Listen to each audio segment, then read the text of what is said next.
Consolidating the global rail distribution market into a single platform is a tall order.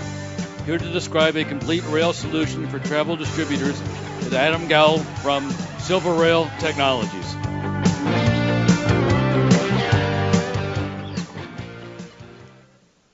Good morning. I don't know how aware you are of the changes that have been going on in the rail industry, but as a longtime online travel veteran, I've spent 12 odd years in the online space and in the venture capital space. I've seen a lot of industries go through massive amounts of change. I've never seen an industry go through as much change as is going on in rail today. Rail is a $300 billion market around the world, and it is the single fastest growing major sector in the travel space. The catalyst for the change is the dramatic change in investment in high-speed rail. And if any of you have ever taken a truly high-speed rail train in Europe in the last handful of years, it's just an extraordinary experience. And this is leading to massive amounts of investment by governments around the world. Around $200 billion was spent last year alone. The problem is that you've got consumers coming in wanting to get on these products. You've got governments investing in the products, but there's almost no way to buy the product. So when was the last time any of us went onto our favorite travel site, whether that was Expedia or Kayak, and was actually able to buy a train ticket? And that just seems crazy to me that we can't do that we can't solve that simple problem. But the underlying issue is that there really is no rail aggregator. You will hear a lot of people raise their hand and say, oh, we have rail, we have rail. I say the litmus test is, can you buy it on your favorite travel site? And I think the answer up until now is no. But we at Silverrail have invented a very, very sophisticated middleware platform that aggregates rail from around the world and is able to put rail up into any major distributor, in any major channel, in any country, and in any currency. And we think this helps solve the problem. And we think that 10 years from now, travel by train is going to be the main way that we move around the world. And if you look at this photograph here, I took this photograph 2 weeks ago. This is a German ICE train. Now, that's not remarkable in and of itself, but what is remarkable is that train was parked in downtown London. That train had gone in 3.5 hours from Frankfurt, Germany to downtown London, traveling speeds of 250 miles an hour, and it can peak out at 350 miles an hour if these guys really want to step on the gas. And that's just an incredible product. You know, there are actually glassed-in conference rooms where you can actually take your team and you could have 8 people traveling in the train and have your own space for the entire 3.5-hour trip. And if you look around the world, these trains, if it's under 4 hours in travel time roughly, the train will own about 60% of the market share. And that is true of every single high-speed train anywhere in the world. That has happened again and again and again. And moreover, the only mode of transportation that you could possibly take that's more environmentally friendly is your bicycle. So if you look at the world and where the investments are happening, again, as I had said, $300 billion market, $200 billion invested last year alone. That's 2 times the amount that was invested in all of air, everywhere in the world, including runways, tower systems, airplanes. And it's such an extraordinary number, 40,000 miles of high-speed track.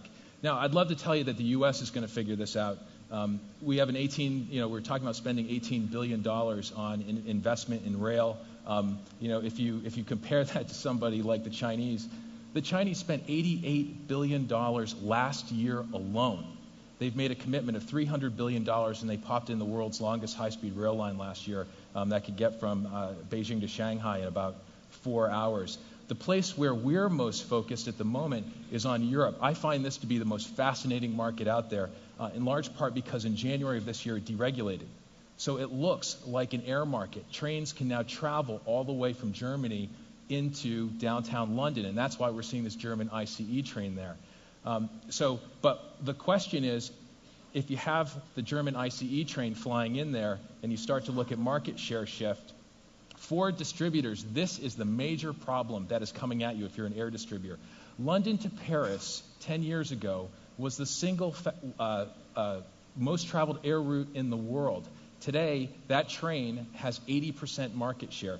2 years ago, the busiest air route in the world was Madrid to Barcelona, 4.5-hour train ride. Now it's 2 hours. That train has 70% market share. And this is happening everywhere throughout Europe. In 10 years from now, you're not going to see short-haul planes flying around. But the problem is that those suppliers who want customers on their trains and the distributors who would love to sell it have no way to actually connect to each other in a very efficient and seamless way. And therefore, that's why most people still walk up to the train station to buy their train ticket. 60% of all transactions are still happening at the train station, or they're going onto a supplier's website. And if you've ever banged around on a supplier's website in Europe, it's a pretty rough deal. It's not very easy. It's usually 8 to 12 steps to get all the way through it. The only people who've done a reasonable job at selling rail are the corporates, right? Because they have to. They have customers that need to buy their product. But what they tend to do is they have separate call centers that when you call in, you get transferred over. And there's somebody sitting there on a green screen booking this product. And when we did a test with one of the largest corporate agencies last year, they were able to do 4 rail bookings in an hour, and they could do 20 air bookings in an hour. So think about the cost that it takes for a big corporate to actually sell this product. It's extraordinarily expensive. So where do we come in? Well, first of all, the team that we've built and that's built this product has been in the online travel space for a very long time at some of the absolutely top-tier businesses in the space. Our head of products out of ITA Software. We have a team filled with people from my last business, NLG, Expedia as well. It's a very good team. What our approach was, and I think this is the most interesting aspect to it, is we looked at this from the point of view as a distributor, not from the supplier. Most people look at it from the supplier side, and I think that's the key difference. So we can give the distribution channel an API, a white label, or an agent booking tool, which then opens up all of the major sectors in this $300 billion market.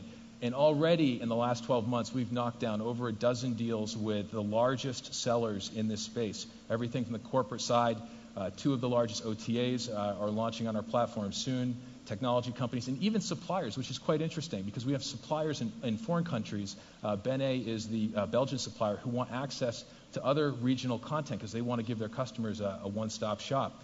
And then a couple of weeks ago, we launched our own brand called Cuno, which I'll get to in a second. But here's where I think the rubber meets the road. If you're a seller of the product, your customers want to come in and touch you in 3 ways. Rail only, tabs, rail plus air search, or rail plus hotel packaging. There are a lot of people who say they have rail. If you can't integrate into those 3 places where customers are getting touched, then you don't have a product, and that's what we've developed.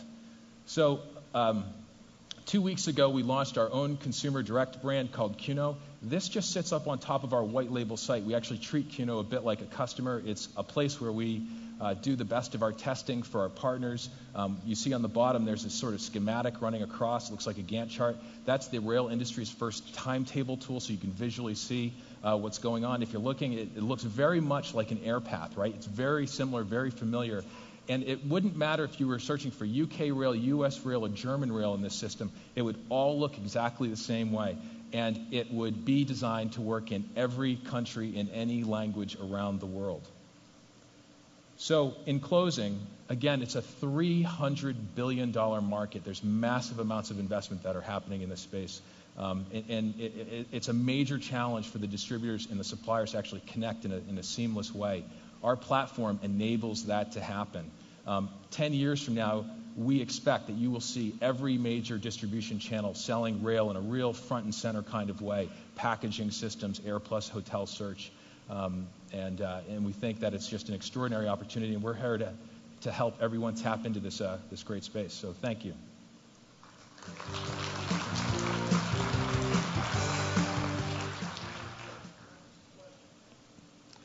Okay, time for some questions. All right.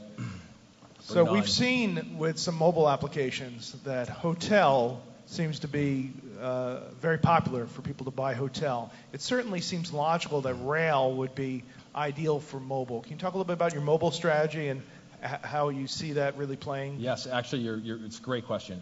It's incredibly important. There are a couple of good companies that have figured out how to put up basically timetable tools. No one's figured out an effective way to actually create a booking tool. I think the The game changer is when you can actually say, geez, I'm running late from my train. Can I cancel this one and jump on the next one? And if anybody's seen it, there's a great Sprint ad that shows this. Or a guy sees a cute girl and he jumps on the train and he goes over. And I've looked at that 10 times and said, wait a minute, that's BS. You can't do that today. And we're actually rolling out that functionality in Q1 on our platform, and we are building an app right now. Now, you were saying the corporate travel market's been a success for you. Do people apply corporate policies against trains and that, or is it just more of a convenience? We support all of the corporate policies in our system that people dictate. So if that answers your question. Well, really what I was thinking about is comparison. I mean, does the traveler get to see rail versus air and kind of make a decision based on value? Absolutely. So if you were to look at some of the corporate self-booking tools, they have the capability to show both side by side, and the traveler would get to make the choice on that. But there are policies in place. Reardon, as an example, does a fantastic job of putting in rule sets around what can get shown to their customers versus not. So we had a similar presentation a couple of years ago from some founding technology that you're using. Why are you going to succeed this time? Why are we going to succeed this time? Because we are unbelievably well capitalized and we have a great team. Fantastic.